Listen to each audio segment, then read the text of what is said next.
This is my 2016 Lincoln Navigator L. It's for sale.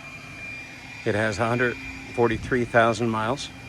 It is a select, not a reserve, so it's the base model. And I've kept it in, I've done as much maintenance to it as possible. This had a extended service contract on it until 140,000 miles, so everything that could be done was done. Now there is some cosmetic damage, such as down here on the running board. That'll be about $700-800 to replace that. That was done on a car wash. I was trying to keep the running board out during the car wash just to keep it clean, and it was a new car wash that I hadn't been to, and that's where it hit the tire cleaner. So that would need to be fixed. Well, if that's important to you. Now, if you'll notice here, there are some cracks in the paint. You can see those. So the hood's going to probably need to be repainted. There's also right here where the garage door had been shut before the car was all the way in, and you can see that it's been touched up. And then right here, a gate, one of those automated gates came down too quickly and whacked it and kind of broke the clear coat. But I mean, either way, any one of those things, would mean that the thing needs to probably have a new paint job in the front. But unless you're looking for it, most people don't even notice it. So, but in terms of maintenance on this car, I have done everything. These lights, in fact, are brand new, like a year old. The reason was one of these went bad, and again, I had that warranty, so I figured while I've got the bumper off, which is $500, I'll have the other one replaced. So I paid the extra for the other one, so it's got a brand new light, so you don't have to worry about those things fading. These are Michelin tires. They don't have very much mileage on them, as you can see. The new ones, the front ones are the newer ones.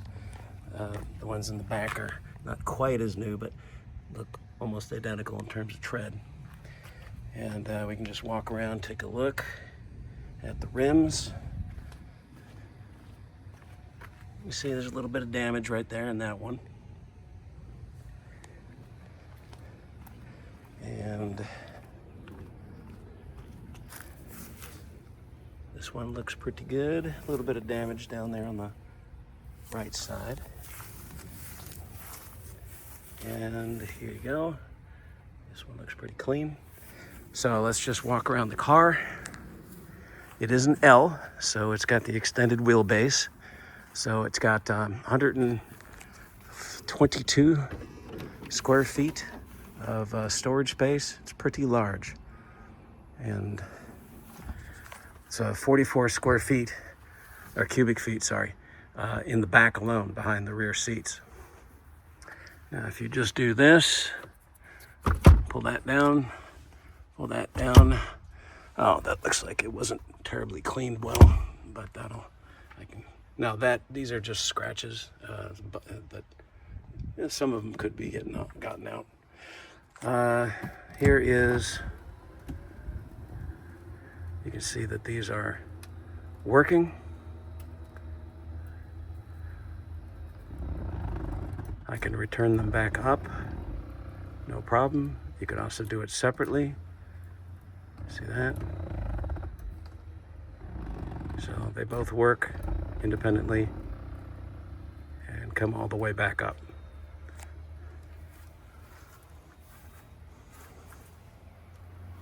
The automatic door works.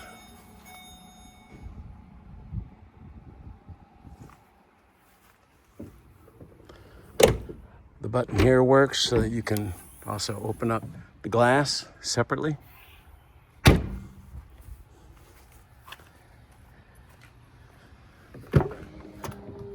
Oh, now that's interesting. I'll have that fixed. That's new. So it's missing that piece. Now, if you'll notice here, the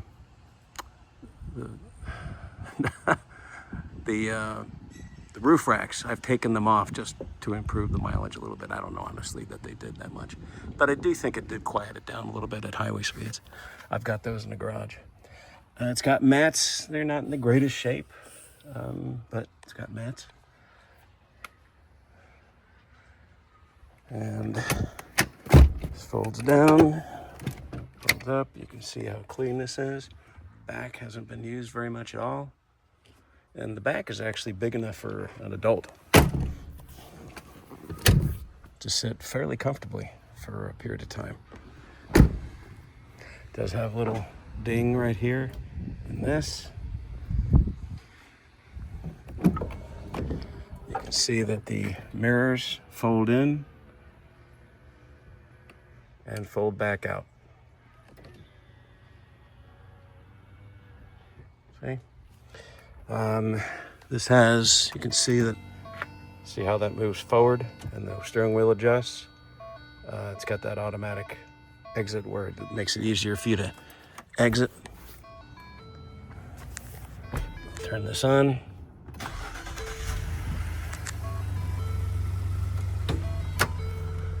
See that everything's working. CarPlay and Android Auto work. Up here, I'd removed the stickers, but I never really got an ability to clean that any better. Now, the only negative is I had this replaced under the warranty, but because this lost power, as you can see, the home link doesn't seem to have any power. But then this one failed, so it does not have power. So if you were to do that, there's no light there. The other side does work. And let's take a look at, you can see this is a little loose right there. This opens up. And then also back here, see how those fold out and fold back in again. And actually quite handy. All right. And then also the vent works. Okay. Gauges all work. There you go. Now over here you can see that that's where I had it was a little storage thing that fit into the CD thing. I'm using thing a lot to hold my phone, and that's what damaged that little piece of felt. Air conditioning works.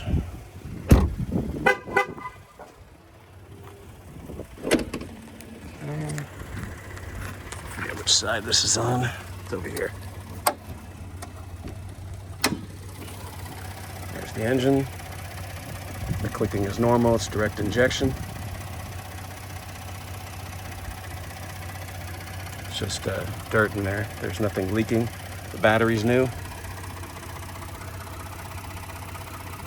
So it's got 1,000 cranking amps and 850 cold cranking amps.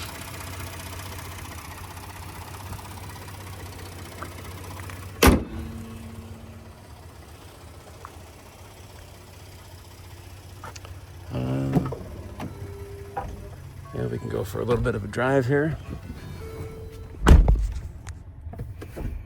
Oh, you know what? I didn't bring my little adapter for my phone, so you can't see CarPlay, but it does work, guarantee it. So, and Bluetooth works as well.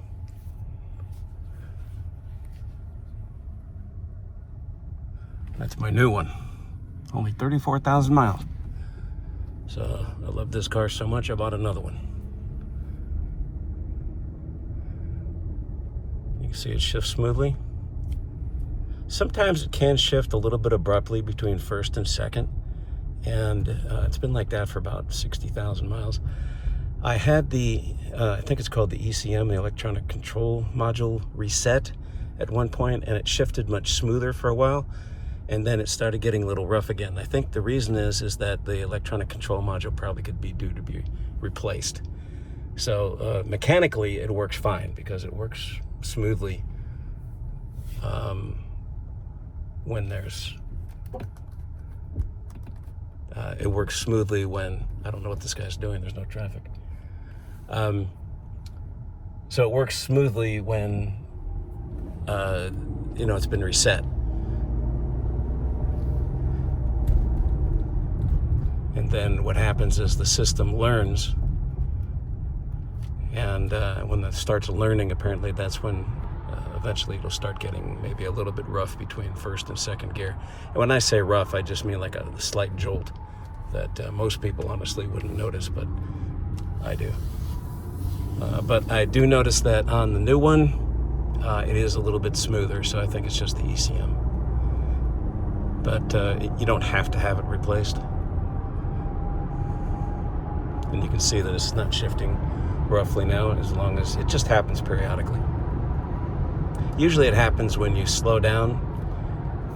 You're driving around like at this speed, and maybe for whatever reason you've got to slow down, and then you try to speed up again and you're only doing 15, 20 miles an hour. Usually that's where you'll get that little bit of roughness.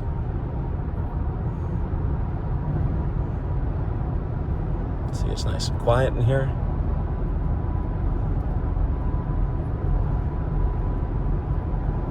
I'm doing a little over 60 right now. Oops. You see the brakes work good. There's no judder on the wheel. I've had the rotors replaced. This has been very well maintained. So, little ashtray there. There's the AC. AC works. Heated seats and cooled seats. Same here. And you can even hear it. See, you can hear it on. And the back has heated seats as well on both sides, not in the middle. Got automatic lights. This is the adjustment for the interior lights right here. Over here is how you adjust the steering wheel. And what's nice too is you can also, with this button right here, you can adjust the pedals forward and backwards.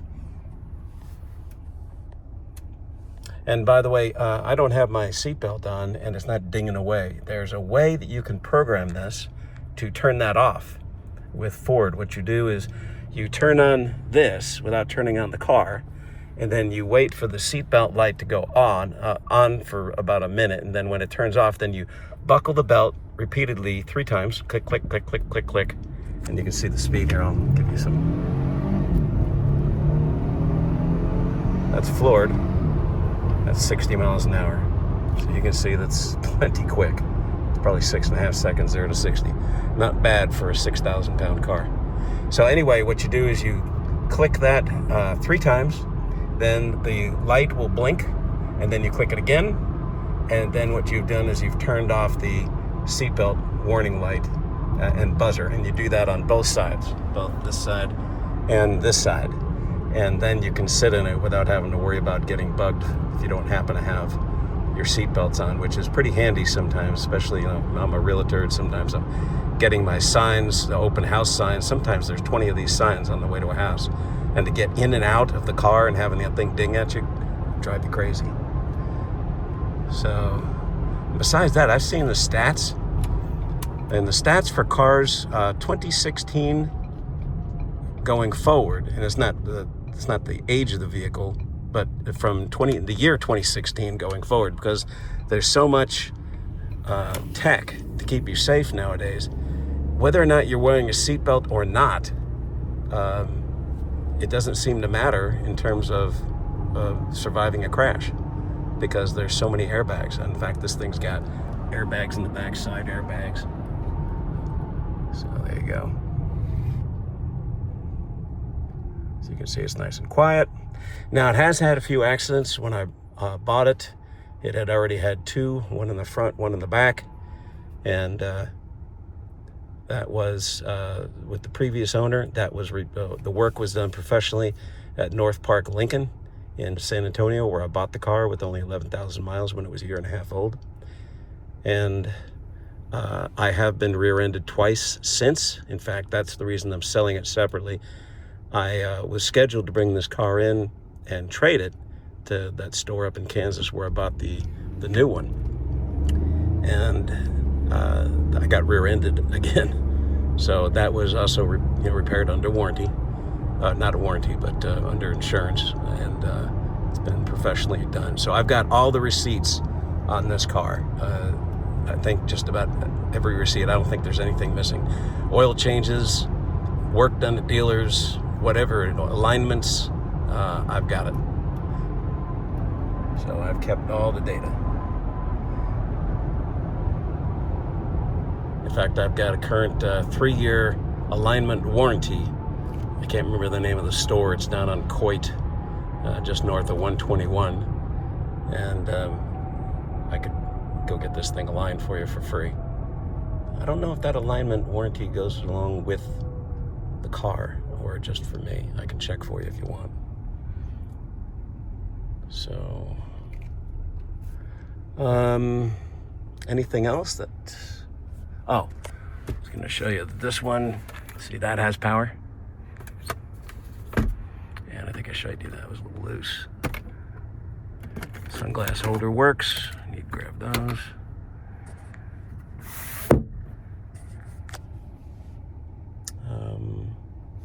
What else? Oh, it's got not only dual controls left and right, but also in the back as well. You can see it's pretty quiet. That's on full in the back. That's at half. That's at a third.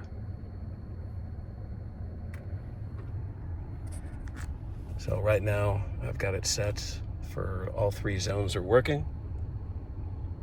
And trying to think if there's anything else. You can see that the leather is nice, the wood is nice. All the windows go down. Oh, one thing I'll show you. Yeah, let me pull over here. The window next to me, the driver's side window, is making a bit of a noise when it goes down. I've tried using silicone spray to see if that would fix it. Hasn't seemed to.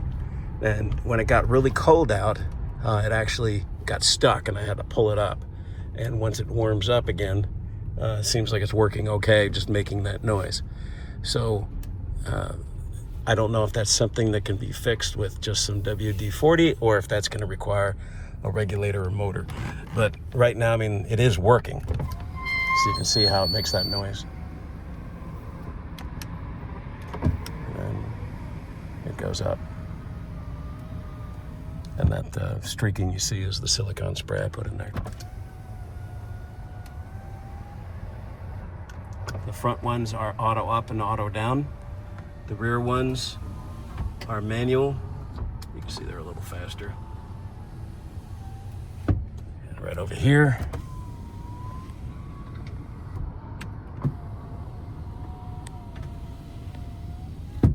And that's about it.